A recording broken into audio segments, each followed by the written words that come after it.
한덕수 대통령 권한대행이 어젯밤 트럼프 미국 대통령과 첫 통화를 하고 한미 동맹 강화와 관세, 방위비 분담 등 현안을 협의했습니다. 우리 시각으로 오늘 오후 1시부터 미국 정부가 국가별 상호 관세를 부과하는 가운데 우리 정부는 맞대응하지 않고 협상을 이어나가기로 했습니다. 오늘 이재명 민주당 대표가 대표직을 사퇴해 대권 행보를 본격화하고 국민의힘에서는 김문수 전 장관 등이 대선 출마를 선언합니다. 서울 한양대학교 실험실에서 황산 누출에 따른 화재로 학생 2명이 다쳤고 부산에서는 승용차가 인도로 돌진해 보행자 1명이 숨졌습니다. 시청자 여러분 안녕하십니까? 오늘 굿모닝 NBA는 지난밤 있었던 한덕수 대통령 권한대행과 도널드 트럼프 미국 대통령의 첫 통화 소식으로 시작하겠습니다. 이번 전화통화는 트럼프 2기 행정부 출범 이후 한미 양국 정상의 첫 공식적인 대화란 점에서 의미가 있습니다. 30분 가까운 대화에서는 한미 동맹 강화부터 무역 균형 문제와 경제 협력, 북핵 문제까지 다양한 대화가 오갔습니다. 첫 소식 권용범 기자가 준비했습니다. 한덕수 대통령 권한대행이 어젯밤 도널드 트럼프 미국 대통령과 처음으로 통화를 했습니다. 트럼프 2기 행정부 출범 이후 한미 정상 간 첫 통화로 트럼프 대통령 취임 78일 만입니다. 28분간의 통화에서 양측은 한미 군사동맹에 대한 분명한 공약을 재확인하고 지속적인 발전 방향에 대해 의견을 나눴습니다. 조선, LNG, 무역균형 등 3대 분야에선 양측에 서로 도움이 되는 방안을 찾을 수 있도록 경제협력 분야 장관급 협의를 계속해 나가기로 했습니다. 아울러 한 대행은 북한의 비핵화에 대한 한미 양국과 국제사회의 의지가 북한의 핵 보유 의지보다 훨씬 강력하다는 것을 분명히 인식할 수 있도록 공조해 나가기를 희망한다고 말했습니다. 양측은 또 영내 평화와 안정, 번영에 중요한 한미일 협력 역시 지속 발전시켜 나가기로 뜻을 모았습니다. 통화 이후 트럼프 대통령은 양국 모두를 위한 훌륭한 합의의 윤곽과 가능성이 있다고 소감을 밝혔습니다. 그러면서 관세와 군사적 보호에 대한 비용 지불을 논의했다는 걸 강조하며 방위비 분담금 문제에 대한 화살을 조 바이든 전 대통령에게 돌렸습니다. 트럼프 대통령의 발언은 한국의 방위비 분담금 증액 요구를 시사하는 동시에 관세 등 현안과 포괄적으로 협상하길 원한다는 의지를 내비친 걸로 풀이됩니다. MBN 뉴스 권용범입니다. 한미 정상 간 통화는 나쁘지 않은 분위기 속에서 이루어졌지만 미국이 부과한 상호 관세는 우리 시간으로 오늘 오후 1시부터 예정대로 발효됩니다.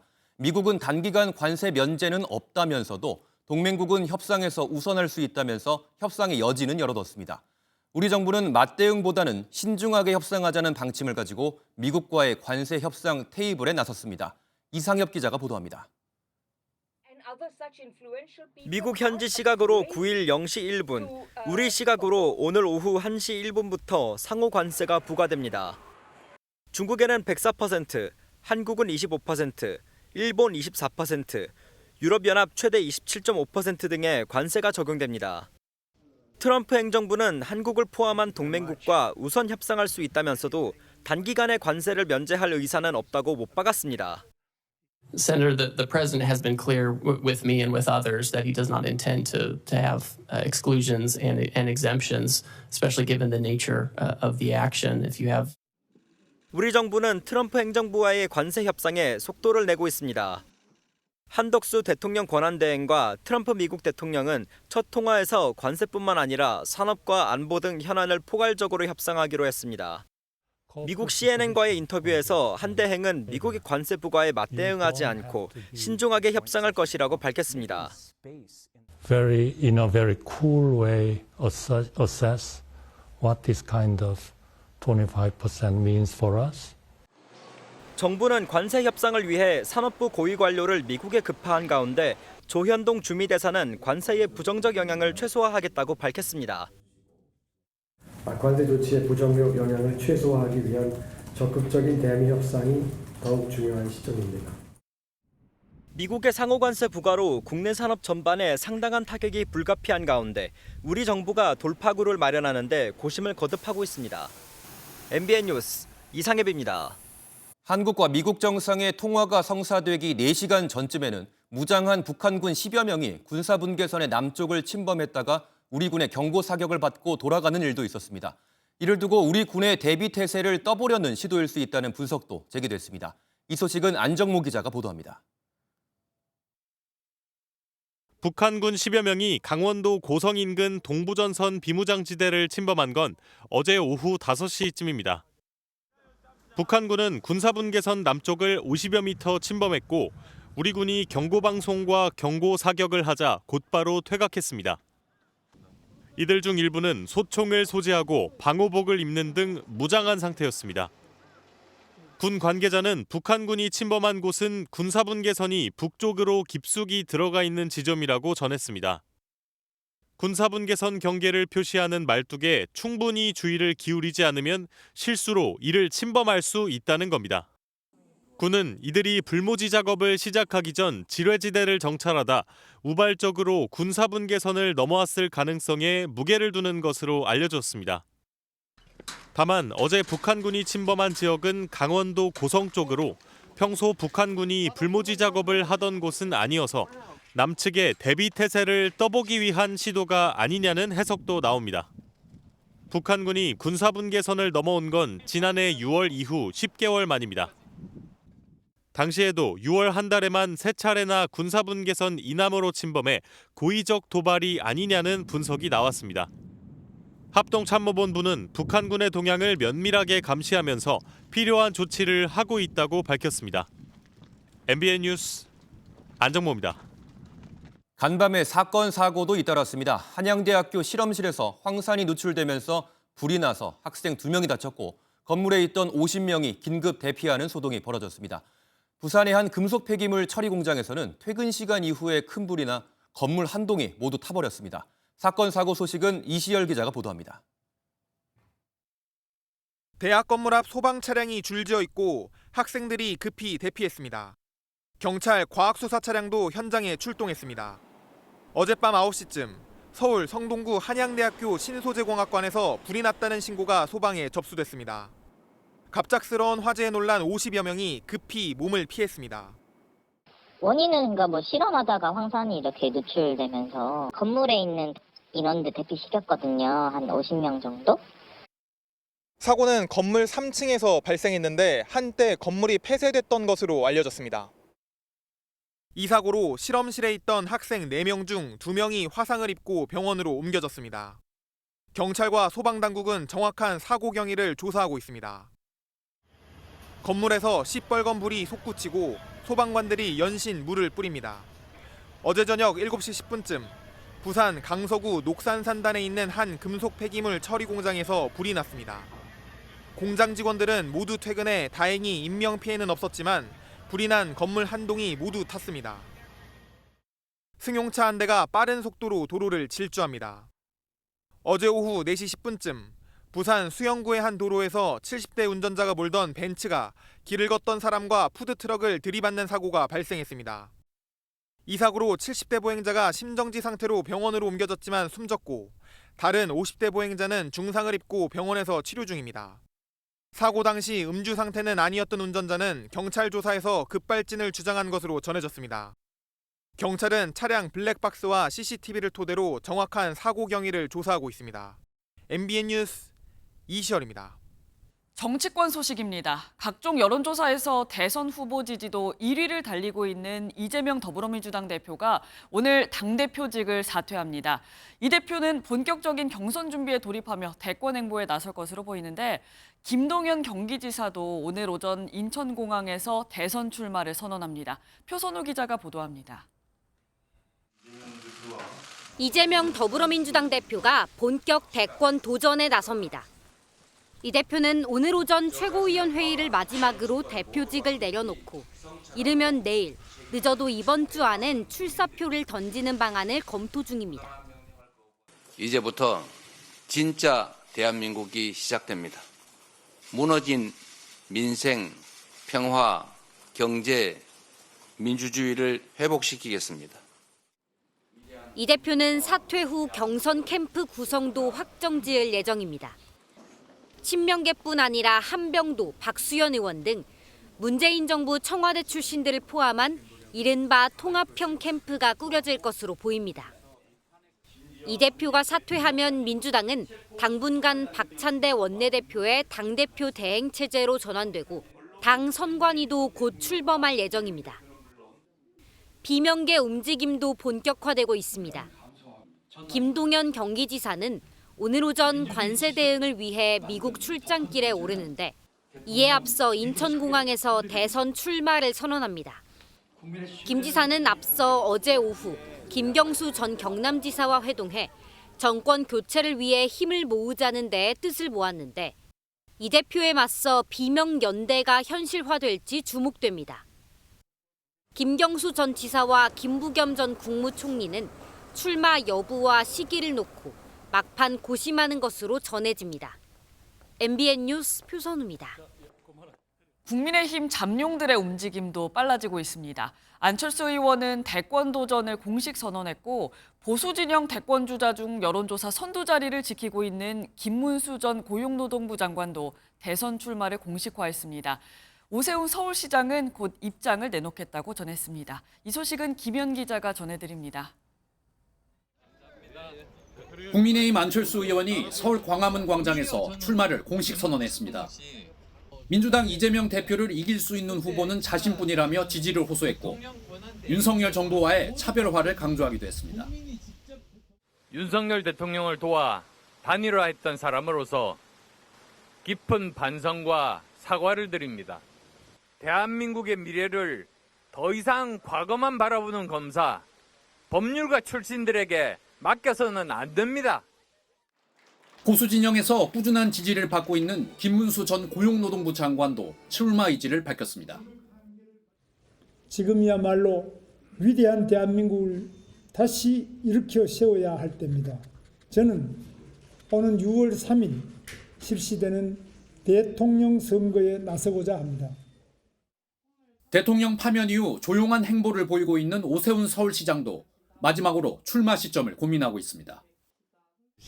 그렇게 오래 걸릴 것 같지는 않습니다. 근데 지금 날짜를 특정하기에는 아직은 좀 이른 것 같고요. 조금 더 준비할 게 좀 남아 있습니다.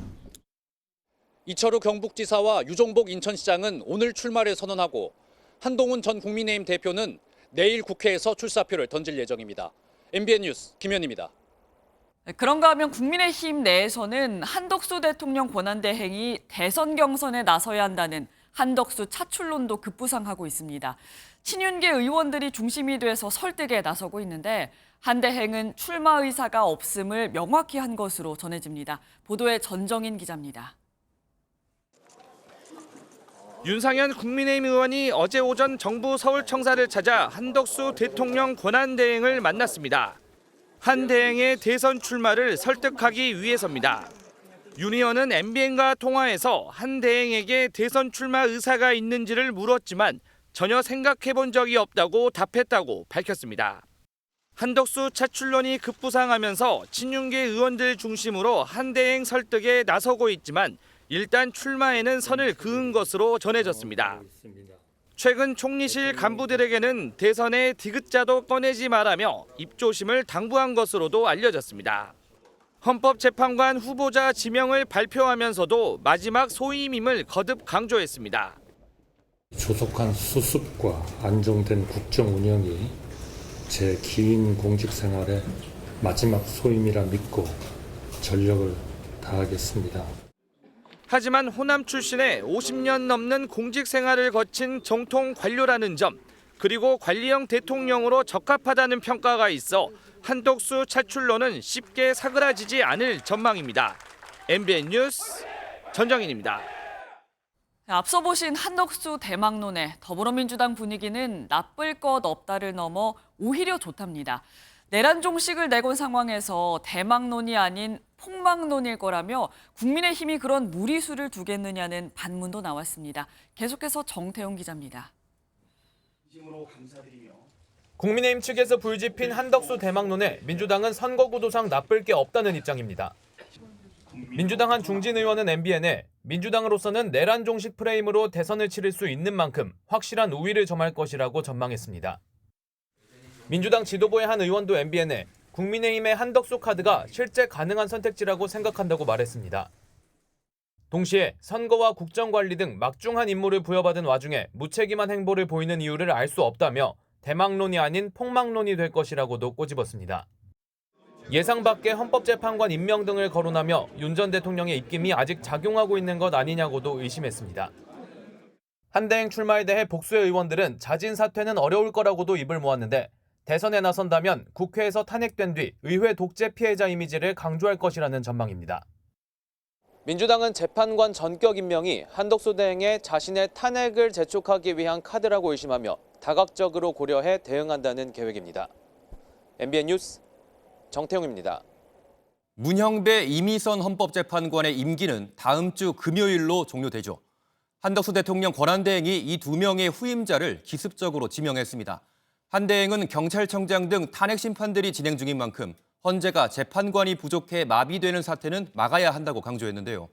더불어민주당의 거센 반발 속에 한 대행은 결정의 책임은 오롯이 자신에게 있다면서 뜻을 굽히지 않았습니다. 먼저 김세희 기자가 보도합니다. 한덕수 대통령 권한대행이 열흘 뒤 임기가 끝나는 문형배 이미선 헌법재판관의 후임자를 깜짝 지명했습니다. 윤석열 전 대통령과 대학 사법연수원 동기인 이완규 법제처장과 엘리트 법관으로 꼽히는 함상훈 서울고등법원 부장판사입니다. 하루속히 그간의 상처와 후유증을 치유하고 대한민국이 다시 위로, 앞으로 도약하는 데 국민적 에너지를 한데 모아 나가야 합니다. 한 대행은 논란을 예상한 듯 국민께 드리는 말씀이라는 자료를 통해 결정 이유를 상세히 밝혔습니다. 한 대행은 최상목 경제부총리의 탄핵소추안이 국회 법사위에서 계류 중이라는 점과 조지호 경찰청장 탄핵 심판을 헌재에서 진행하고 있다는 점을 거론했습니다. 만약 헌법재판관의 후임을 결정하지 못해 헌재에 결혼 사태가 생겨 결정이 지연된다면 대선 관리와 통상 현안 대응 등의 차질이 생길 수밖에 없다고 우려했습니다. 또 한 대행은 헌법재판관 후임 2명을 지명하면서 그동안 임명을 미뤄왔던 마은혁 헌법재판관 후보자도 임명했습니다. 한 대행은 사심 없이 나라를 위한 결정을 내리기 위해 최선을 다했고 결정의 책임도 오롯이 자신에게 있다고 말했습니다. MBN 뉴스 김재희입니다. 한덕수 권한대행의 헌법재판관 지명에 이재명 더불어민주당 대표는 대통령이 된 걸로 착각하면서 오버하고 있다고 몰아붙였습니다. 민주당은 권한쟁의 심판 청구 등 가능한 모든 방법을 동원해 한 대행의 인사권 행사를 막겠다는 입장입니다. 당 내에선 한덕수 대행 재탄핵에 대한 이야기도 바로 터져나왔습니다. 이 내용은 이교욱 기자가 취재했습니다. 법원 출석 때 말을 아끼던 평소와 달리 이재명 민주당 대표가 한덕수 권한대행의 헌법재판관 지명에 작심 발언을 쏟아냈습니다. 권한대행이 자기가 대통령이 된 것으로 착각한 것 같습니다. 토끼가 호랑이 굴에 들어간다고 호랑이가 되는 건 아니죠. 국회에서는 권한쟁의 심판 청구와 행정소송 등 민주당 주도로 가용한 모든 수단을 동원해 지명을 무력화한다는 계획입니다. 우원식 국회의장은 부여받지도 않은 권한을 행사하는 것이냐며 인사청문 절차를 거부하겠다는 뜻까지 밝혔습니다. 민주당 일부에서 한 대행에 대한 재탄핵 주장도 터져나왔습니다. 원내 지도부의 한 의원은 한 대행이 탄핵하라고 문을 활짝 열어줬으니 들어가야 되지 않겠느냐고 말했습니다. 충분히 검토할 만한 사항이라고 보여지고요. 그러나 여기서 결론을 내기는 어렵습니다. 지도부와 상의될 문제라고. 국회 법사위는 오늘 현안 질의를 통해 헌법재판관 임명 위법성 문제를 따져묻는 동시에 한 권한대행의 재판관 임명을 막는 법안 처리 등에도 속도를 내기로 했습니다. MBN 뉴스 이교욱입니다. 서울 한복판에서 외국인 관광객이 폭행을 당하는 사건이 발생했습니다. 한 남성이 술에 취한 상태로 관광객을 뒤쫓아가 범행을 저지른 건데요. 이 남성 빈 술병까지 휘둘렀습니다. 경찰은 CCTV 등을 바탕으로 남성의 행방을 쫓고 있습니다. 손성민 기자의 단독 보도입니다. 식당에 앉아있던 한 남성이 자리에서 일어나 외투를 입더니 식탁에 있던 술병을 들고 나갑니다. 10분가량 지난 뒤 남성은 모자를 쓴 피해자들이 식당을 나서자 이들을 뒤따라갑니다. 지난 6일 밤 11시쯤 남성 A씨가 대만 관광객 2명을 따라가 시비를 걸고 술병으로 머리를 내리쳤습니다. A씨는 이들 관광객을 안내해주다가 본인을 말리는 식당 종업원 등에게도 폭행을 저질렀습니다. 앞장서서 가고 있는데 그분이 뒤따라오시더라고요. 소주병을 들고 계속 노려보고 아니나 다를까 그 남성분께 이해를 가하려고. 식당에서 100m 정도 떨어진 버스 정류장입니다. 남성은 이곳까지 따라와 범행을 저지른 뒤 건너편 골목으로 달아났습니다. 경찰 조사 결과 A씨는 식당에서부터 중국어로 시진핑 국가주석을 언급하거나 중국인 비하 발언 등을 하며 피해자들에게 시비를 건 것으로 전해졌습니다. 경찰은 A씨를 특수폭행 혐의로 입건하고 정확한 범행 동기 등을 확인하기 위해 주변 CCTV 등을 분석해 신병 확보에 나섰습니다. MBN 뉴스 손성민입니다. 도로에 비틀거리며 운전하는 음주운전 의심 차량을 경찰이 역주행까지 하는 추격전 끝에 붙잡았습니다. 잡고 보니 이 운전자 한국에서 10년간 불법 체류 중인 태국인이었습니다. 무면허의 만취 상태로 운전대를 잡았습니다. 김영현 기자의 보도입니다.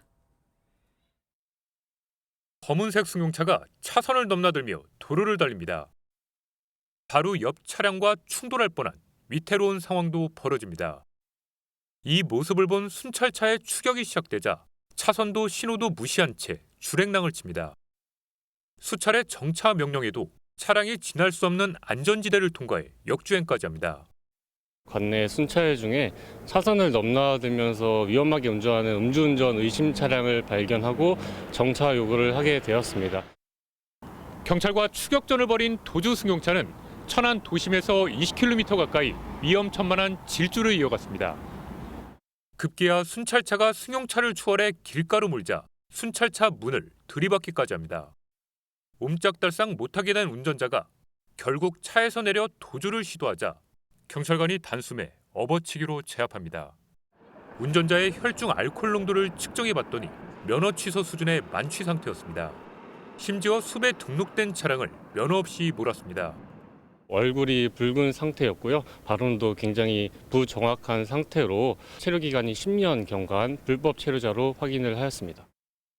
경찰은 태국인을 출입국 관리사무소에 임계하는 한편 조만간 수사를 마무리하고 검찰에 송치할 계획입니다. MBN 뉴스 김영현입니다. 부산항에서 출항한 몽골 선박이 우리 정부 허가 없이 몰래 북한에 다녀와 해양경찰에게 붙잡혔습니다. 당시 배에는 인도네시아인 8명이 타고 있었고 돼지 내장과 같은 육류 부산물을 팔기 위해 갔다 왔다고 합니다. 박상호 기자가 보도합니다. 해경이 부산항에 입항한 몽골 국적 화물선을 압수수색합니다. 항해 장비마다 한글로 쓰인 봉인 테이프가 붙어 있습니다. 자세히 보니 조선민주주의인민공화국, 즉 북한이 자기 나라에 들어온 배를 통제할 때 붙이는 봉인지입니다. 지난 2월 9일 부산항을 떠난 이 배는 우리 정부의 허가도 받지 않고 북한에 들어갔다가 지난달 8일 다시 부산항으로 돌아왔다가 붙잡혔습니다. 2월 18일 날 북한 원산항에서 수리부품 요청서 압수하겠습니다. 당시 배에는 냉동 컨테이너가 16개 실려 있었습니다. 안에는 소와 돼지의 내장 같은 육류 부산물이 450톤 정도 들어 있었습니다. 팔기 위해서 갔다라고 했는데 어떤 이유인지 거기서 하역을 못하고 다시 돌아와서 그 물건을 그대로 신고. 외국 선박이라 하더라도 선박이나 항공기로 남북한을 오갈 때는 통일부 장관의 승인을 받아야 합니다. 하지만 선장은 출항 신고서를 허위로 작성하는 수법을 썼습니다. 해경은 인도네시아인 선장을 구속 상태로 검찰에 넘기고 이 배를 소유한 대만 법인도 함께 입건했습니다. MBN 뉴스 박상호입니다.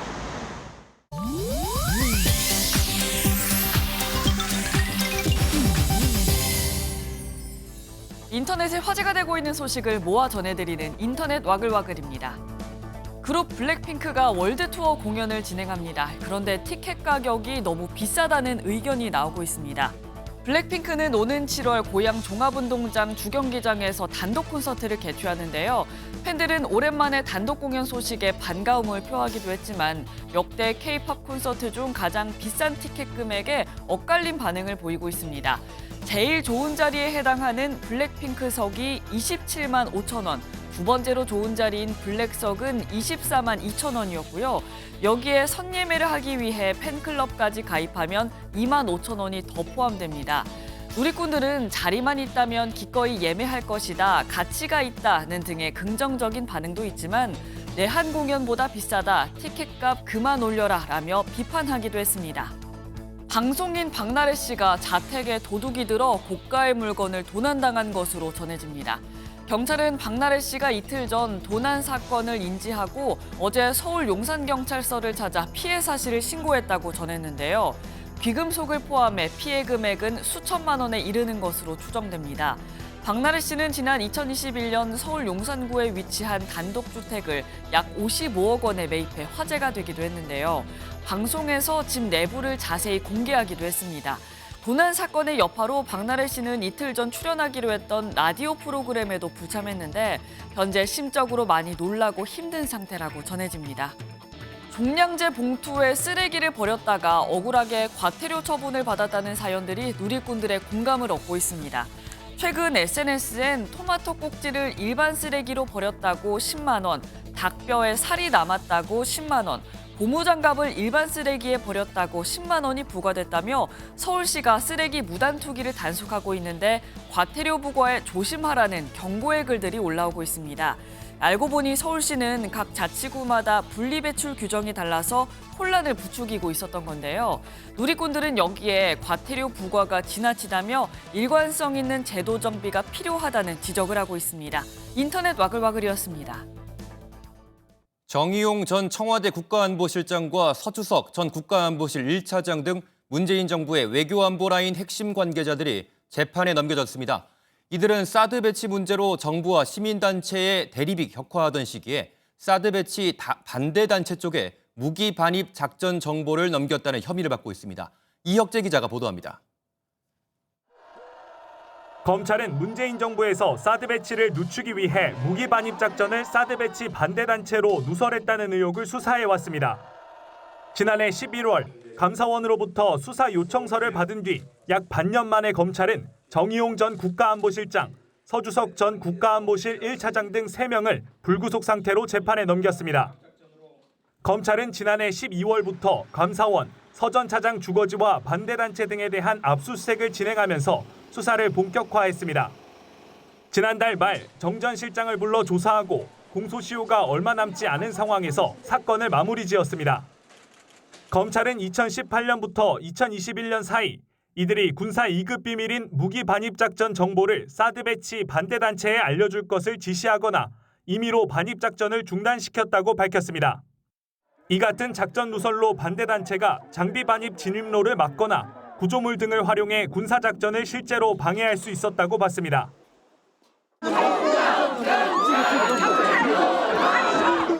검찰은 사드 반대 단체에 범민련 남측 본부 등 대법원에서 이적으로 인정된 단체도 일부 포함됐다고 밝혔습니다. 다만 정 전 실장 등이 중국 측에 군사 정보를 넘긴 의혹에 대해서는 혐의가 없다고 판단했습니다. MBN 뉴스 이혁재입니다. 경기가 어려워 집안 살림도 문제지만 나라 살림 역시 만만치 않게 걱정인데요.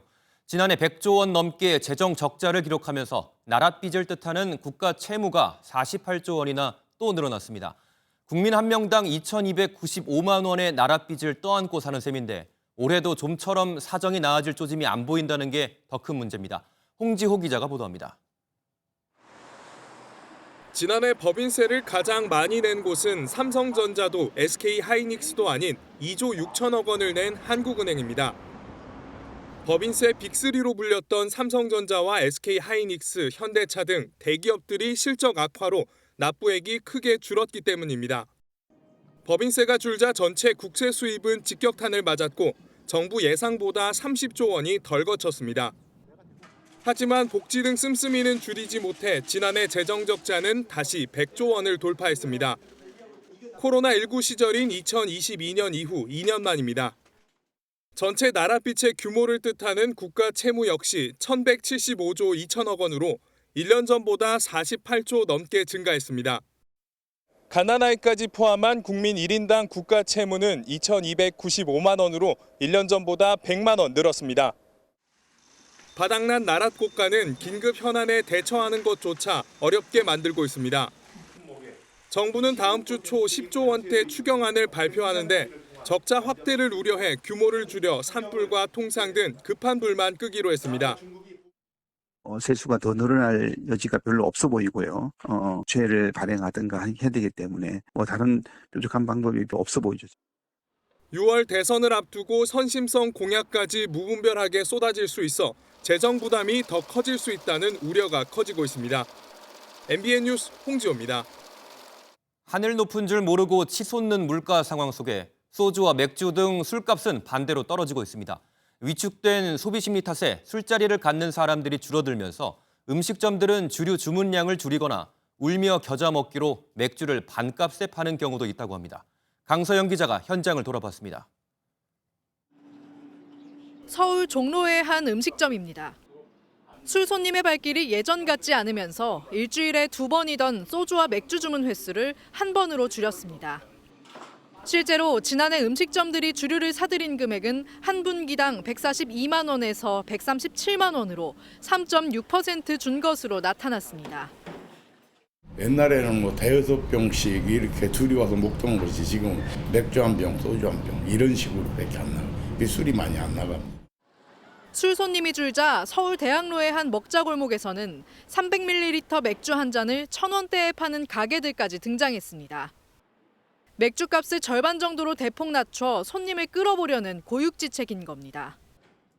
그 맥주 2캔 사서 먹으면은 얼마 안 하는데 밖에 나와서 사면은 한 병에 막 5,000원, 2병 먹으면 10,000원 이렇게 되니까 잘 안 먹게 되는 거예요. 술 소비가 부진한 가운데 이를 타개하려는 저가 맥주까지 쏟아지면서 고물가 속에서도 소주와 맥주 가격만 하락했습니다. 소주 가격은 7달째 하락 중이고 맥주 가격도 4달째 내림세인데 이 같은 소맥 가격 내림세는 20여 년 만에 처음입니다. 소비 위축으로 인한 술자리 감소가 20여 년 만에 소맥값 하락 현상을 낳고 있습니다. MBN 뉴스 강서영입니다. 이런 어려운 경기 상황에서도 희망적인 소식은 있습니다. 삼성전자가 시장의 예상을 깨고 1분기 기준 역대 최대 매출을 기록했습니다.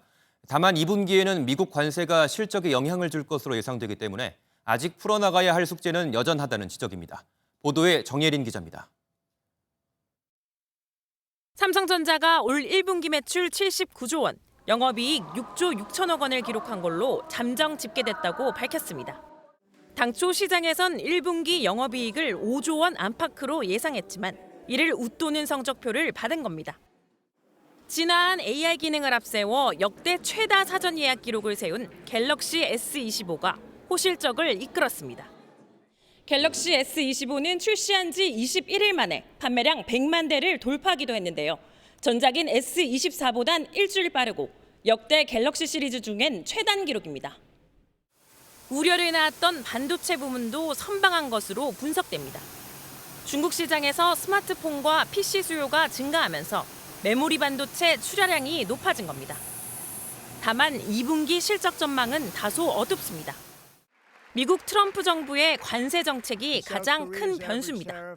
이번 실적을 견인한 스마트폰은 절반 이상이 베트남에서 생산 중인데 베트남에 46%의 상호 관세가 부과됐습니다. 이에 상대적으로 관세가 낮은 브라질 공장 등의 물량을 늘리는 방안도 거론됩니다. 여기에 고대역폭 메모리, HBM 최신 제품이 여전히 엔비디아의 인증을 통과하지 못해 경쟁사에 밀리고 있습니다. 수요가 특히 이제 고부가 가치나 HBM 쪽에서 집중되고 있고 그런 부분들을 빨리 따라잡아야 향후 삼성전자의 실적에 있어서의 가시성이 훨씬 더 높아질 것으로 예상을 좀 하고 있습니다. 2분기에는 신규 스마트폰 효과도 감소할 것으로 전망돼 이를 극복할 삼성전자의 전략에 관심이 쏠립니다. MBN 뉴스 정예린입니다.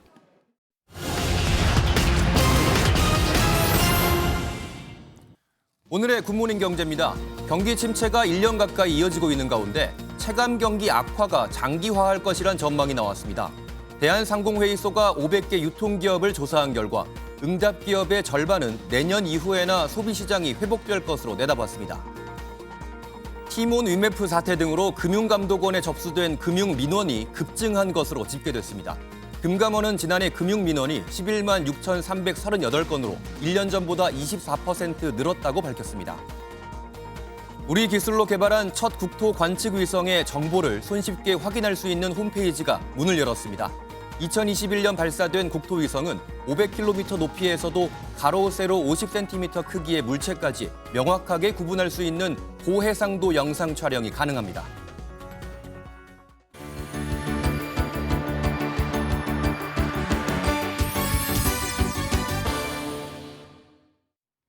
굿모닝 월드입니다. 미 해군 특수부대 출신으로 이라크전 참전에 하버드대 의학 박사 학위까지 다채로운 이력을 소유한 한국계 미국인 우주비행사가 어제 첫 임무를 위해 우주로 떠났습니다. 그 떨리는 순간 영상으로 함께하시죠. 4, 3, 2, 1. 카운트다운과 함께 우주선이 불꽃을 내뿜으며 하늘로 솟구칩니다. 러시아의 소유주 MS-27 우주선이 카자흐스탄 바이코누르 우주기지에서 한국 시간으로 어제 오후 발사됐습니다. 나사의 한국계 우주비행사 조니김을 포함해 단 3명이 탑승했는데요. 3시간 만에 무사히 국제우주정거장에 도착했습니다. 조니김은 8개월간 국제우주정거장에 머물며 과학조사와 기술시연 임무를 수행할 예정인데요. 1984년 캘리포니아주 한인 이민자 가정에서 태어나 미 해군 특수부대 출신이자 의사로서 나사 우주비행사로 선발돼 미국에서도 주목을 받았다네요. 하늘을 향해 솟아오른 게 또 있었습니다. 필리핀에서 벌어진 일인데요. 다만 이번엔 많은 이들이 공포에 떨어야 했다고 합니다. 거대한 잿빛 화산재 구름이 뿜어져 나옵니다. 필리핀 화산 지진학 연구소가 공개한 영상인데요. 현지 시각 8일 필리핀 칸라온 화산이 분화했습니다. 무려 4km 높이까지 화산재 기둥이 치솟았는데요. 주변 학교에는 휴교령이 내려졌습니다. 칸라온 화산은 필리핀의 24개의 활화산 중 하나로 지난해 12월에도 분화해 인근 마을에 대피령이 내려졌다네요. 중국 후난성은 비현실적인 자연경관으로 유명한 관광지인데요. 이곳에 관광지만큼이나 인기를 모으고 있는 새로운 볼거리가 생겼다고 합니다. 화면으로 만나보시죠. 사람을 닮은 로봇이 관광객들을 맞이합니다. 점잖게 손을 내밀고 악수를 하는가 하면 강아지를 닮은 로봇은 재롱도 부리는데요. 중국 후난성의 한 관광지에서 새롭게 선보인 로봇 직원들입니다. 내비게이션 시스템이 장착돼 길을 안내하기도 한다는데요. 입소문을 타고 이 로봇을 보러 오는 관광객도 있을 만큼 역할을 톡톡히 하고 있다네요. 지금까지 굿모닝 월드였습니다. 여자 배구 챔피언 결정전 5차전에서 흥국생명이 정관장을 꺾고 대망의 통합 우승을 달성했습니다. 34점을 몰아치며 우승을 이끈 배구 여제 김연경은 만장일치로 챔프전 MVP에 오르며 선수 생활 피날레를 화려하게 장식했습니다. 이규현 기자입니다. 우승이 걸린 선수 인생 마지막 경기에서 김연경이 승부사 본능을 유감없이 뽐냈습니다. 김연경은 고비 때마다 철벽 같은 블로킹과 화끈한 공격을 성공시키며 1세트와 2세트 모두 짜릿한 역전승을 이끌었습니다. 3세트와 4세트를 잇따라 내주며 흔들리는 순간에도 김연경은 끝까지 집중력을 잃지 않고 정관장의 파상 공세를 막아냈습니다. 김연경이 살려낸 공을 투트크가 득점으로 연결하며 흥국생명의 승리가 확정된 순간 김연경은 동료들을 얼싸안고 통합 우승의 기쁨을 만끽했습니다. 은퇴하는 날에도 34점을 몰아치며 팀의 5번째 우승을 이끈 김연경은 만장일치로 챔프전 MVP까지 수상하며 선수 생활에 완벽한 마침표를 찍었습니다. 은퇴를 하면서 챔피언전 MVP도 받고 또 우승으로 마무리할 수 있는 선수가 몇 명이나 될까라는 생각도 들고요. 그러면서 저는 정말 좀 행복하게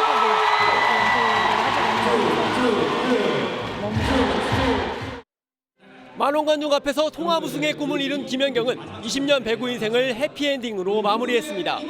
MBN 뉴스 이규현입니다. 축구의 차범근, 차두리, 야구의 이종범, 이정후처럼 탁구에서 부전자전 실력을 뽐내는 아빠와 아들이 있습니다. 탁구 대표팀 오상은 감독과 대표 선수인 아들 오준성 부자입니다. 국가대표팀에서 함께 구슬땀을 흘리는 핑퐁 부자를 최형규 기자가 만나고 왔습니다. 남자 탁구 에이스 장호진을 상대로 힘찬 드라이브를 날리는 회색머리의 선수. 이를 매의 눈으로 지켜보는 한 남자. 오상은 오준성 부자는 국가대표 감독과 선수로 함께 진천선수촌에서 구슬땀을 흘리는 탁구계 대표 부자입니다.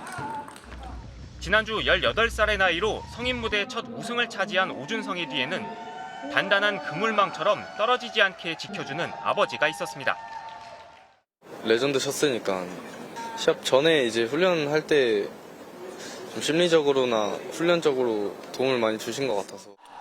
2000년대 한국 탁구의 대들보에서 국가대표 사령탑으로 돌아온 오상은 감독은 자신이 못 이룬 세계대회 금메달의 꿈을 대신 이룬 아들이 대견스럽기만 합니다. 준성이가 우리나라 최초로 어찌됐든 우승한 부분에 대해서는 참 뿌듯하고, 그리고 또 뿌듯하지만 또 앞으로 또 해야 될 일도 또 많기 때문에. 이정후가 이종범을 뛰어넘어 메이저리그에 간 것처럼 탁구 부자도 아빠를 뛰어넘는 아들이 돼 올림픽 금메달을 함께 따는 게 꿈입니다. 부모라면은 당연히 자식이 부모를 뛰어넘어서 잘하기를 바라고 준성이가 올림픽에서 금메달을 딸 수 있도록 따드리고 싶은 마음도 있지만은 금메달을 노리는 게 최종 목표이기 때문에 당연히 이루고 싶은 것 같고. 하나, 둘, 셋. MBN 뉴스 최영규입니다. 지난달 영남 일대를 휩쓴 괴물 산불. 산불을 더 키운 원인 중 하나로 소나무가 지목되고 있습니다. 불에 잘 타는 소나무가 불쏘시개 역할을 하는 건데요. 그에 반해 화렵수는 물기가 많고 산불 차단 효과가 커서 그 대안으로 떠오르고 있습니다. 김민수 기자가 산불 피해 지역인 주황산 국립공원 일대를 다녀왔습니다. 주황산 국립공원 한복판 해발 400m 고지에 위치한 너구 마을입니다. 주황산 국립공원 일대가 새카맣게 불탔는데도 이곳만은 멀쩡합니다. 산 아래서부터 올라가는 산길까지 잿더미가 됐던 만큼 마을 주민조차 어리둥절했습니다. 저를 포함한 모든 사람들이 이 동네는 다 그냥 다 쓸고 갔겠구나라는 생각을 한 거죠. 하늘이 도왔다. 그 마을을 이렇게 진짜 그 집들만 나누고 집 경계로 이렇게 타고 간 걸 보면. 주황산 국립공원에 인접한 달기 약수터가 쑥대밭이 된 것과는 대조적입니다. 최대 순간 풍속이 초속 25m인 강풍에 실린 불씨가 이곳에 무자비하게 쏟아졌습니다. 소형 트럭이 형체를 알아보기 힘들 정도로 불났습니다. 주차장의 고무블럭도 숯덩이가 됐는데요. 화재 당시 이곳에 1000도가 넘는 맹렬한 불길이 덮쳤다는 걸 보여줍니다. 인접한 두 개 마을의 명암을 가른 건 주변에 자리 잡은 침엽수와 화렵수의 차이였습니다. 달기 약수터는 솔잎이 무성한 소나무가 감싸고 있는 반면에 너구 마을은 가지만 앙상한 화렵수가 감싸고 있는데 공중에서 내려다보면 두 마을의 차이가 한눈에 들어옵니다. 너구 마을 입구까지는 소나무가 분포하고 있고 너구 마을 주변으로 한 50m 반경으로는 다 참나무들이 분포하고 있거든요. 그런 참나무들이 마을을 둘러싸고 있어서 피해를 막을 수 있었다. 소나무는 불에 잘 타는 데다 불길이 나무 꼭대기까지 옮겨붙어 불씨를 여기저기 흩뿌리는 특징이 있어 산불에 취약합니다. 척박한 토양에서 잘 자라고 송이 재배 환경도 제공하는 등 경제적 가치가 높지만 초대형 산불 앞에 이런 장점은 의미가 없어졌습니다. 산림청은 산불 피해 집계가 끝나는 대로 소나무와 화렵수 군락지를 적절하게 배합하는 혼요림의 구체적인 조성 계획을 마련하겠다고 밝혔습니다. MBN 뉴스 김미수입니다. 맑고 건조한 날씨가 이어지면서 건조특보는 또 한 차례 확대됐습니다. 현재 영남 지방을 중심으로 건조주의보가 발효 중입니다. 그래도 오후부터는 이 건조함을 달래줄 비 소식이 있습니다. 비는 오늘 늦은 오후 서쪽 지역부터 시작되겠고 밤이 되면 전국 대부분 지역으로 확대되겠습니다. 예상되는 비의 양은 제주도에 10에서 40mm, 전남 남해안과 경남 지방에 5에서 20mm, 서울을 비롯한 중부지방을 중심으로는 5mm 정도가 되겠고요. 이 비에 어제 고비 사막에서 발원한 황사가 섞여서 흑비가 되어 내릴 가능성이 있습니다. 오늘도 일교차가 크겠습니다. 현재 기온 보시면 서울이 8.8도, 대전이 6.2도, 부산 11도 선에서 출발하고 있습니다. 한낮 기온은 서울이 18도, 전주와 대전 21도, 대구 22도까지 올라 포근하겠습니다. 비는 내일 오후에 대부분 그치겠습니다. 이후 오는 주말에도 또 한 차례 전국에 비가 내리겠고요. 이 비가 내리면서 기온이 급격히 떨어져 쌀쌀해지겠습니다. 날씨였습니다. 수요일 아침 굿모닝 MBN 준비한 소식은 여기까지입니다. 시청해주신 여러분 고맙습니다.